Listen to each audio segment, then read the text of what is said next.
디도서 3장에 보면 이단에 빠진 사람을 대하는 자세에 대해 이렇게 말씀합니다. 그러나 어리석은 변론과 족보 이야기와 분쟁과 율법에 대한 다툼은 피하라. 이것은 무익한 것이요 헛된 것이니라. 이단에 속한 사람을 한두 번 훈계한 후에 멀리하라. 이러한 사람은 내가 아는 바와 같이 부패하여 스스로 정죄한 자로서 죄를 짓느니라. 디도서 3장 9절로 11절. 이단에 속한 이들 대부분은 영적으로 미혹된 자들이기에 그런 그들과 성경 지식을 가지고 의미 없는 논쟁이나 변론을 하지 말고 그들이 그 이단에서 빠져나오길 바라는 진심 어린 마음으로 한두 번 얘기해 주었음에도 귀를 닫고 들으려 하지 않는다면 그들과의 관계를 정리하라는 것입니다. 이미 그들은 강력한 미혹의 영에 사로잡혀 있기 때문에 그들 가운데 들을 사람은 들을 수 있겠지만 듣지 않는 이들은 한번 고정된 그 방향으로 끝까지 내달릴 것이기 때문입니다. 이처럼 성경은 이단에 빠진 이들을 어떻게 대해야 하는지에 대해 분명하게 말씀합니다. 이단은 한자로 다를 이 끝단입니다. 즉 끝이 다르다는 뜻입니다. 시작은 똑같이 시작했고 과정도 비슷하게 나아갈지 모르나 그 마지막이 다르게 끝이 난다는 것입니다. 그래서 이단을 한마디로 정리하면 예수 그리스도, 즉 하나님으로 끝나지 않는다는 것입니다.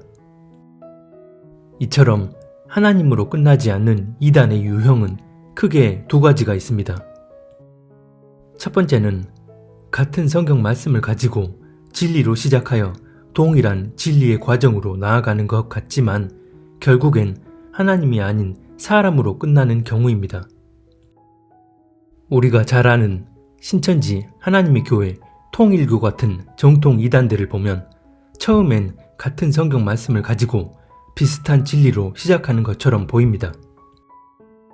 하지만 결론으로 갈수록 그 포커스가 사람에게 맞춰짐으로써 결국 이만희가 보혜사 성령, 안상홍이 아버지 하나님, 문선명이 재림 예수라고 하는 등 아주 대놓고 사람을 하나님으로 둔갑시켜서 사람들을 멸망의 늪에 빠지도록 만듭니다. 또 요즘은 유튜브를 통해 신옥주라는 여자가 이 땅에 강림하신 성령이라 주장하며 사람들을 미혹하는 신종 이단까지 설치고 있는 현실입니다. 그리고 이단의 두 번째 유형은 대놓고 하나님이 아닌 사람을 숭배하진 않지만 하나님을 거스르는 방향으로 끝나는 경우입니다. 우리가 잘 아는 구원파의 경우가 그 대표적인 예입니다. 구원파의 경우 특정 인물을 내세워 그 사람을 하나님으로 만들진 않습니다. 그들 역시 외적으론 하나님, 예수님, 성령님을 인정하고 믿는 모양을 하고 있습니다. 심지어 그들은 예수님을 영접하고 거듭나야 함을 매우 강조합니다. 하지만 그 끝은 하나님의 뜻과 전혀 다른 방향으로 나아가 버립니다. 한번 거듭났으면 회개할 필요가 없다는 반성경적인 교리를 가지고 거듭난 이후의 삶에 대해 하나님의 뜻을 거스르는 방향으로 나아가는 것입니다. 어찌 보면 신천지나 통일교 같은 사이비 이단보다 이 구원파 같은 이단이 사람들이 더 속기 쉬운 경우입니다. 아주 교묘하게 비틀어서 하나님을 거스르는 길로 나아가기 때문입니다. 그리고 이런 두 가지 유형을 교묘하게 짬뽕시켜서 사람들을 미혹하고 있는 집단이 있는데 바로 카톨릭입니다. 카톨릭의 실체에 대한 자세한 내용은 댓글란에 올려놓을 테니 꼭 보시기 바랍니다. 그런데 사실 충분히 알려지고 드러난 이런 정통 이단들 같은 경우는 대놓고 이단 간판을 달고 있고 또 사람들에게도 그렇게 각인이 되어 있기에 심각한 분별을 구하지 않아도 됩니다. 문제는 정통교회라는 카테고리 안에 숨겨져 있는 교묘한 이단들의 경우입니다. 이런 경우는 정통 이단이 아닌 정통교회의 간판을 달고서 사람들의 마음을 미혹시키고 있습니다. 즉 정통교회의 간판을 달고서 앞서 살펴본 이단의 두 가지 유형 그대로 사람들을 미혹하고 있는 것입니다. 먼저 앞서 본 이단의 첫 번째 유형처럼 시작과 중간은 말씀에 근거한 진리의 방향대로 나아가는 것 같으나 결국은 하나님이 아닌 사람이 그 자리를 대체해버리는 경우입니다. 외적으로 보면 하나님, 예수님, 성령님을 강조하고 믿는 모양을 하면서 예수 그리스도를 영접하면 구원을 얻는다고 말합니다. 그런데 마지막에 가선 자신이 사람들에게 안수해줘서 사람들이 눈물이 줄줄 흐르고 방언이 터지고 등등 이런저런 놀라운 일들이 일어나니 사람들에게 자신을 높이는 말을 하고 또 자신의 기도를 받아야만 구원받을 수 있고 자기네 교회를 벗어나면 구원을 잃어버릴 것처럼 말하며 결국은 하나님이 아닌 사람에게 초점이 맞춰지도록 인도합니다. 그래서 교인들 역시 입술로는 하나님, 예수님을 말하고 믿는 것처럼 보이나 실상은 그 목사의 말을 절대적으로 의지하며 마치 그 목사에게 자신들의 구원 문제가 달린 것처럼 따릅니다. 이만이나 안상홍처럼 대놓고 자신을 하나님, 성령님, 재림 예수라 말하진 않더라도 이런 식으로 교묘하게 자기가 하나님 자리에 앉아 하나님 영광을 가로채고 사람들의 마음을 훔쳐가는 것이 오늘날 소위 정통 교단에 소속되어 있는 교회에서 비일비재하게 일어나고 있는 일들입니다. 특히나 지금은 말세이기에 더더욱 하나님이 아닌 사람을 따라가며 사람의 미혹에 빠져드는 일들이 정점에 이르고 있습니다. 그리고 앞서 본 이단의 두 번째 유형처럼 시작과 중간은 말씀에 근거한 진리의 방향대로 나아가는 것 같으나 결국 하나님의 뜻을 거스르는 방향으로 나아가 버리는 경우입니다. 사실 이 경우가 오늘날 정통교회라는 곳들에 가장 많이 퍼져 있는 이단적 가르침입니다. 부분적으로만 보면 바른 진리의 방향대로 나아가는 것처럼 보입니다. 오직 예수로만 구원받을 수 있고 범사에 불평하지 않고 감사하며 살아야 하고 우리가 용서받았으니 용서를 해야 하고 등등 성경에 입각한 진리의 말들이 맞습니다.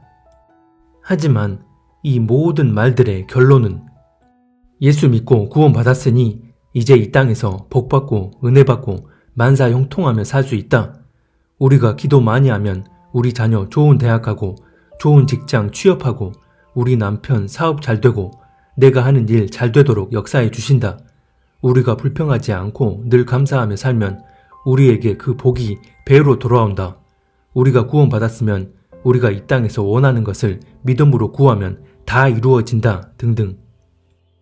물론 이런 교리 안에도 복을 받았으면 남에게 베풀어야 한다는 등의 진리에 부합되는 부분들이 있습니다.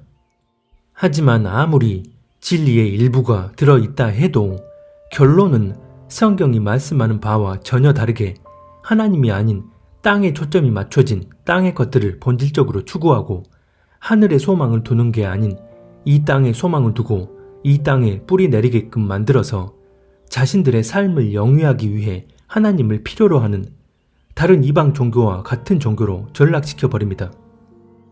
다른 이방 종교에도 남에게 베풀며 살라는 식의 선행을 강조하는 교리가 얼마든 들어있기 때문입니다. 얼마 전에 어떤 분이 댓글로 내가 원하는 직업 갖고 싶고 물질 걱정 없이 내가 원하는 삶을 살면서 남에게 베풀기도 하며 사는 삶이 잘못된 거냐는 질문을 하신 적이 있었습니다. 이분이 쓰신 댓글 안에 본인이 하나님을 믿는 이유에 대한 답이 다 들어있었습니다. 그래서 인도해 주시는 대로 답글을 달아드렸지만 이분이 이런 마음을 품게 되기까지 자신이 속한 교회에서 지금껏 어떤 메시지를 들어왔을지를 생각하니 참 씁쓸한 마음이 들었습니다. 사실 이런 식의 메시지를 주로 전하면서 교인들을 하나님에게서 떨어지도록 만드는 교회가 정통 교단이라는 카테고리 안에 변종과 같은 극소수로 존재하는 게 아니라 대다수 교회들의 방향성이라는 게 더 큰 문제입니다. 구원파는 이단으로 지정해 놓고서 자신들은 정통교회 간판을 달고 구원파와 전혀 다르지 않은 교리로 사람들을 멸망길로 인도하는 것입니다. 그런데 이단을 연구하고 감별해낸다는 이단 감별사들이 정작 이런 교회들은 이단으로 규정하지 않는 이유는 이런 교회들은 다 정통 교단의 카테고리 내에 속해 있기 때문입니다. 만약 이런 교회 공동체에 속해서 이런 메시지를 아멘으로 화답하고 받아들여 내 영이 길들여진 상태에서 이 메시지를 실제 삶에 적용하며 산다면 이런 분들은 설사 한번 거듭난 경험이 있더라도 훗날 하나님 나라에 거할 수 없을 것입니다. 본인들이 알아서 하나님이 뜻하신 바와 다른 방향으로 나아갔기 때문입니다. 신약 성경에서 초대 교회들에 전해진 사도들의 서신서만 보더라도 예수 그리스도로 거듭난 모든 그리스도인들이 가져야 할 삶의 본질적인 방향과 자세는 바로 고난과 박해 가운데서도 복음의 증인된 삶을 사는 것이었습니다. 대표적으로 디모데 후서 2장은 이렇게 말씀합니다. 너는 그리스도 예수의 좋은 병사로 나와 함께 고난을 받으라. 병사로 복무하는 자는 자기 생활에 얽매이는 자가 하나도 없나니 이는 병사로 모집한 자를 기쁘게 하려 함이라. 경기하는 자가 법대로 경기하지 아니하면 승리자의 관을 얻지 못할 것이며 수고하는 농부가 곡식을 먼저 받는 것이 마땅하니라. 내가 말하는 것을 생각해보라. 주께서 범사에 내게 총명을 주시리라. 내가 전한 복음대로 다윗의 씨로 죽은 자 가운데서 다시 살아나신 예수 그리스도를 기억하라. 디모데후서 2장 3절로 8절. 예수 그리스도의 병사가 된 이들은 자기 생활에 얽매이지 않고 병사로 모집한 자를 기쁘게 하는 삶을 산다고 말씀합니다. 이 말씀은 특정한 누군가에게만 해당되는 게 아니라 예수 그리스도로 인해 부르심을 입은 이 땅 모든 그리스도인들에게 다 해당되는 구절입니다. 각자에게 주어진 상황과 환경은 다 다릅니다. 그래서 각자에게 주어진 상황과 환경, 분량에 맞게 가정에서, 일터에서, 학교에서 또 하나님이 맡기신 바대로 성령의 인도하심 따라 하나님의 뜻을 위한 삶을 사는 것입니다. 그리고 이런 하나님의 뜻을 위한 삶의 본질이 바로 복음의 증인된 삶이라는 것입니다. 이런 본질적인 삶의 방향과 자세에 대해 사복음서에 보면 예수님께서도 말씀하셨습니다. 아버지나 어머니를 나보다 더 사랑하는 자는 내게 합당하지 아니하고 아들이나 딸을 나보다 더 사랑하는 자도 내게 합당하지 아니하며 또 자기 십자가를 지고 나를 따르지 않는 자도 내게 합당하지 아니하니라. 마태복음 10장 37절로 38절. 누구든지 나를 따라오려거든 자기를 부인하고 자기 십자가를 지고 나를 따를 것이니라. 마태복음 16장 24절. 여기서 자기를 부인하고 자기 십자가를 지고 나를 따르는 일 역시 예수 그리스도를 믿는 모든 그리스도인들에게 적용되는 일입니다. 자기를 부인하고 나를 따른다는 것이 무엇인지에 대해 예수님께서 공생의 3년 동안 무엇을 하셨는지를 보면 알 수 있습니다. 바로 하나님 아버지의 뜻에 전적으로 순복하여 하나님 나라 복음을 전파하신 일이었습니다. 그래서 십자가에서 죽으시기 전부터 그의 이름으로 죄사함을 받게 하는 회개가 예루살렘에서 시작하여 모든 족속에게 전파될 것이 기록되었으니 너희는 이 모든 일의 증인이라고 말씀하셨고, 십자가에서 죽으시고 부활하신 후 승천하시기 직전에도 제자들에게 모든 민족을 제자로 삼아 아버지와 아들과 성령의 이름으로 세례를 베풀고 내가 너희에게 분부한 모든 것을 가르쳐 지키게 하라고 말씀하셨습니다. 즉 예수님 당신께서 이 일을 행하셨던 것처럼 승천하신 후 성령이 강림하시고 나면 이 땅에 속한 그리스도인들 역시 하나님의 뜻을 헤아림으로 예수님이 가신 그 길을 따라야 한다는 것이고, 그 길을 따를 때 박해와 고난이 뒤따르겠지만 그럼에도 끝까지 믿음으로 이겨내며 그 길을 걸어가야 한다는 것입니다. 그리고 이처럼 상황과 환경을 넘어서 믿음으로 나아가는 일은 자기를 부인할 때 가능한 일이라는 것입니다.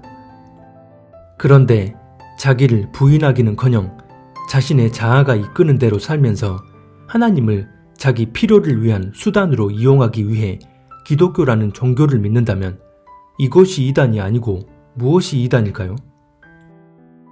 정통교단, 정통교회라는 카테고리 안에 있으면서 하나님의 말씀에 뿌리 내리지 않고 이 땅에 소망을 두고 이 땅에 뿌리 내리도록 하나님을 거스르는 방향으로 인도하면서 결국 하나님이 아닌 다른 것을 추구하게 만든다면 끝이 다르다는 이단의 정의 그대로 그 교회 공동체는 말씀의 기준으로 비춰볼 때 명백한 이단인 것입니다. 물론 하나님의 뜻을 헤아리고 그 뜻대로 살아가는 가운데 하나님이 우리 삶에 어느 정도 풍족함을 주실 수도 있고 육적인 차원의 은혜를 주실 수도 있고 우리가 소망하는 바를 들어주실 수도 있습니다. 하지만 그건 어디까지나 우리 삶의 방향이 이 땅이 아닌 하나님께 맞춰져 있을 때 전적인 하나님의 뜻에 따라 우리에게 역사해 주시는 것입니다. 이 땅이 아닌 하늘에 초점을 맞추고 하나님의 뜻에 의한 삶을 살 때 하나님의 전적인 주권에 따라 어느 정도의 풍요를 주신 후 다른 사람에게 나누도록 인도하시는 것과 스스로 이 땅에 모든 초점을 맞추고 자기 뜻하는 대로 풍요를 쌓아 올린 후 다른 사람에게도 베풀 줄 알아야 한다는 자기 의의 기준으로 그렇게 행하는 것은 외적으론 비슷해 보일지 몰라도 그 중심의 차이는 천국과 지옥 차이입니다. 마태복음 6장에 보면 예수님께서 이렇게 말씀하십니다. 그러므로 염려하여 이르기를 무엇을 먹을까 무엇을 마실까 무엇을 입을까 하지 말라. 이는 다 이방인들이 구하는 것이라. 너희 하늘 아버지께서 이 모든 것이 너희에게 있어야 할 줄을 아시느니라. 그런즉 너희는 먼저 그의 나라와 그의 의를 구하라. 그리하면 이 모든 것을 너희에게 더하시리라. 마태복음 6장 31절로 33절. 너희의 육적인 삶에 포커스를 두지 말고 하나님의 뜻에 포커스를 두라고 말씀하시고 그런 본질의 방향성이 바로 서 있을 때 하나님께서 알아서 우리 삶에 채워주실 것은 채워주신다는 것입니다. 설사 채워주지 않으신다 해도 이 땅에서의 삶이 본질이 아니라 하나님 나라에서의 영원한 삶이 본질이기 때문에 이마저도 하나님의 은혜로 여기며 감사함으로 나아갈 수 있습니다. 예수 그리스도의 십자가 은혜를 중심에 둔 그리스도인이라면 말이죠.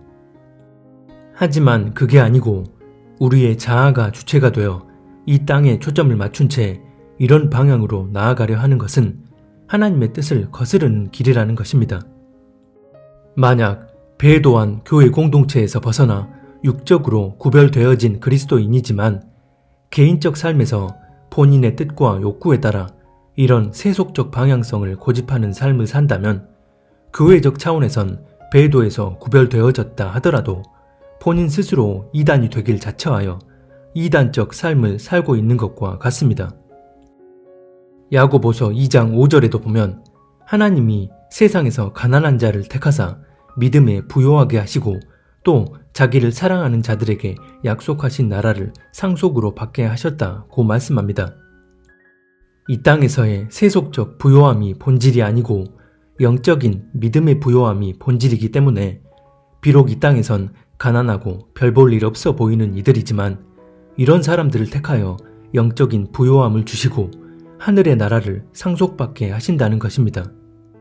즉 우리가 이 땅에서 어떤 본질적 방향과 자세로 살아가야 하는지를 말씀하고 있는 것입니다. 요한계시록 2장에 보면 니골라당의 교훈을 지키는 행위에 대해 말씀하는데 6절에 보면 내가 니골라당의 행위를 미워하는도다. 나도 이것을 미워하노라 고 말씀하고 15, 16절에 보면 내게도 니골라당의 교훈을 지키는 자들이 있도다. 그러므로 회개하라. 그리하지 아니하면 내가 내게 속히 가서 내 입의 검으로 그들과 싸우리라 고 말씀합니다. 니골라라는 사람 역시 외적으론 예수를 영접한 그리스도인의 모양을 하고 있지만 니골라를 중심으로 한 그 당파가 나아가는 본질적 방향성은 구원파와 다르지 않은 반성경적 교리를 가지고 있었습니다. 즉 우리 영이 한번 구원을 받고 나면 우리 육체가 저지른 범죄가 그 구원에 영향을 주지 않는다는 것입니다. 이는 구원파의 교리와도 유사하지만 정통 교단에 속한 교회들이 내세우는 교리와도 유사합니다. 교인들에게 하나님이 아닌 이 땅에 소망을 두고 내가 원하는 바 내 뜻과 욕구대로 살면서도 구원에 영향을 주지 않는다는 교리를 전하며 하나님의 뜻을 거스르는 방향으로 인도하는 것입니다. 고린도 후서 11장은 이렇게 말씀합니다. 만일 누가 가서 우리가 전파하지 아니한 다른 예수를 전파하거나 혹은 너희가 받지 아니한 다른 영을 받게 하거나 혹은 너희가 받지 아니한 다른 복음을 받게 할 때에는 너희가 잘 용납하는구나. 고린도후서 11장 4절. 여기서 말씀하는 다른 예수, 다른 영, 다른 복음에 앞서 살펴본 이단의 두 가지 유형이 다 해당됩니다. 대놓고 자신을 하나님, 성령님, 재림 예수라 주장하는 정통 이단 사이비들은 말할 것도 없고, 정통 교단의 카테고리 안에 속해서 하나님, 예수님, 성령님을 믿고 인정하는 것 같으나 실상은 사람이 하나님 자리에 앉아 그 영광을 가로채고 사람들의 심령을 미혹시키는 이단들이 그렇습니다. 또 성경 말씀과 다른 복음을 전하면서 결론은 하나님이 아닌 다른 것을 추구하게 만들어서 하나님을 거스르는 길로 인도하는 이단들이 그렇습니다. 그런데 이런 다른 예수, 다른 영, 다른 복음을 아무렇지 않게 받아들이고 용납해 버린다는 것입니다. 이런 이단들을 용납해 버리는 이유에 대해 앞구절인 3절은 이렇게 말씀합니다. 뱀이 그 관계로 하와를 미혹한 것 같이 너희 마음이 그리스도를 향하는 진실함과 깨끗함에서 떠나 부패할까 두려워하노라. 고린도후서 11장 3절. 그 마음이 그리스도를 향한 진실함에서 떠난다면 하와가 뱀에게 미혹된 것처럼 이단들을 분별하지 못하고 용납함으로써 미혹의 올무에 걸려들게 된다는 것입니다. 여기서 그리스도를 향하는 진실함과 깨끗함이 아니라는 것은 하나님의 말씀이 기준되는 게 아니라는 의미입니다. 이렇게 되면 대놓고 이단 간판을 단 신천지, 통일교, 여호와의 증인 같은 정통 이단들은 잘 분별해낸다 하더라도 그렇게 분별해내는 기준이 말씀 자체가 아닌 사람이 만든 교리적 기준에 의한 것이기 때문에 정통 교단의 카테고리 내에 존재하는 교묘한 이단들에 대해서는 전혀 분별하지 못하고 오히려 거기에 빠져버릴 수 있다는 것입니다. 사람이 만든 교리적 기준에 의한 분별의 대표적인 예가 바로 교단을 통한 이단 분별입니다. 대한예수교 장로회 합동 또는 통합, 기독교 대한감리회, 무슨 성결교, 침례교 등과 같이 잘 알려진 유명 교단에 소속되어 있으면 이단이 아니고 듣도 보도 못한 교단에 소속되어 있으면 이단일 수 있다는 그런 식의 인식 자체가 사람이 만든 교리적 기준에 의해 프레임에 갇힌 인식입니다. 저 역시 처음 예수님을 영접하고 거듭난 후 단일 교회를 찾던 당시 어릴 적부터 장로교에서 일요일 신자로 신앙생활을 하기도 했었고, 그래서 무조건 정통 교단에 속한 교회로 가야 한다는 종교적 프레임에 의한 인식이 내면에 깊게 심겨져 있었기 때문에 대한예수교 장로회 소속 교회만 찾아다녔던 기억이 납니다. 종종 어떤 교회의 유튜브 채널 정보란에 보면 대한예수교 장로회 합동 무슨 교회라고 소개해 놓은 것을 보게 됩니다. 자신들의 교회는 이런 정통 교단에 소속된 문제없는 교회라는 것입니다. 그러나 대한예수교 장로회 합동이든 통합이든 감리교든 성결교든 아무리 정통 교단에 소속된 교회라 해도 교인들에게 전해지는 교리가 하나님이 아닌 사람에게 초점이 맞춰지거나 하나님을 거스르는 방향성을 추구하는 교회라면 그 교회는 훗날 계시록의 사대교회나 라오디게아 교회처럼 하나님 앞에서 이단으로 판정받고 심판받게 될 교회입니다.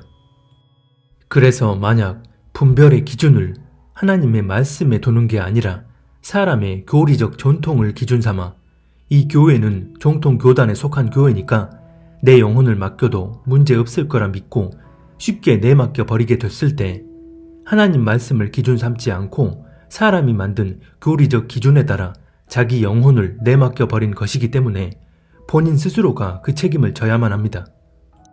하나님의 말씀이 아닌 사람이 만든 교리적 기준을 가지고 이단을 분별하게 될 때 신천지나 통일교처럼 대놓고 이단 간판을 단 정통 이단들은 분별할지 몰라도 결국은 사자 피하려다 호랑이 만나게 되는 다를 바 없는 결과를 가져오게 되는 것입니다. 이단을 분석하고 연구해서 이단을 감별해낸다는 이단 감별사들이 다른 이단들은 잘 분별해내는 것처럼 보이나 정통 교단의 카테고리 내에서 다른 예수, 다른 영, 다른 복음을 전하는 교회들을 감별하지 못하는 이유가 그들 역시 말씀을 절대 기준으로 하는 게 아니라 사람이 만든 교리적 기준에 의해 이단을 감별하기 때문입니다. 물론 듣도 보도 못한 교단 명칭을 내걸고 자신들만의 교리를 만들어서 사람을 숭배하거나 하나님을 거스르는 이단 공동체들도 있습니다. 하지만 사람이 만든 교리적 기준이 아니라 오직 성령 안에서 말씀을 통해 분별한다면 이런 이단에 빠지는 일은 절대 없습니다.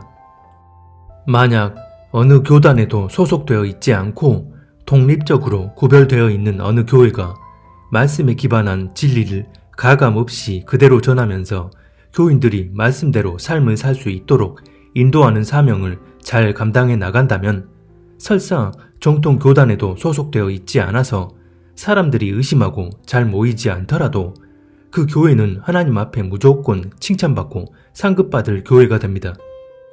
하지만 대부분의 교회들을 보면 본인들은 부인할지 몰라도 보이지 않는 하나님보다 보이는 사람들의 눈을 더 많이 의식하고 그래서 교회가 현실 속에서 어느 정도 안정적으로 운영되어야 한다는 현실적 타협점을 내려놓을 생각이 없어 보입니다.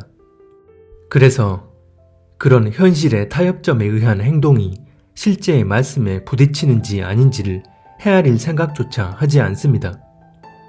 성경에 예언되어 있는 것처럼 지금 대다수의 교단들이 WCC와 WEA, 로마 카톨릭과 공식 연합함으로써 하나님을 배도하는 이단이 돼버린 지 오래임에도 이런 정통 교단에 가입되어 있어야만 의심받지 않고 교인들이 모여들 것이고 교회가 안정적으로 운영되어질 수 있으니 무조건 이런 교단에 가입해야 한다는 프레임에 갇힌 인식에 따라 행동합니다.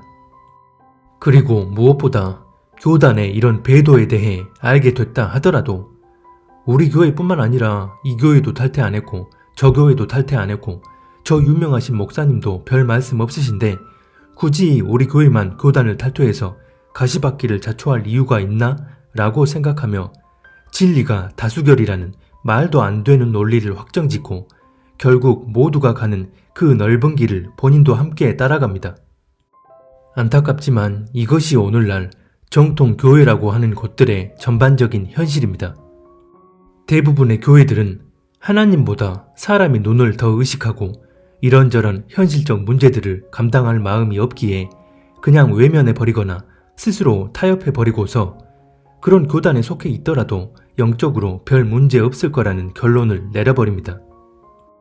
그래서 오직 말씀만을 절대 기준 삼고 그 말씀대로 나아가지 않는다면 사람이 만든 종교적 프레임에 스스로 갇혀있는 줄도 모르고 나는 정통 교단에 속한 교회에 다니고 있으니까 우리 교회는 정통 교단 소속 교회니까 영적으로도 전혀 문제될 게 없다 여기며 미혹의 올무에서 빠져나올 생각을 하지 않습니다. 이것이 마지막 환란이 일어나기 전 하나님 앞에 구별된 첫 추수의 신부들이 극소수일 수밖에 없는 이유입니다. 결국은 내 안에 말씀이 절대 기준으로 서 있느냐, 즉 살아계신 하나님을 경외하는 중심을 가지고 있느냐입니다.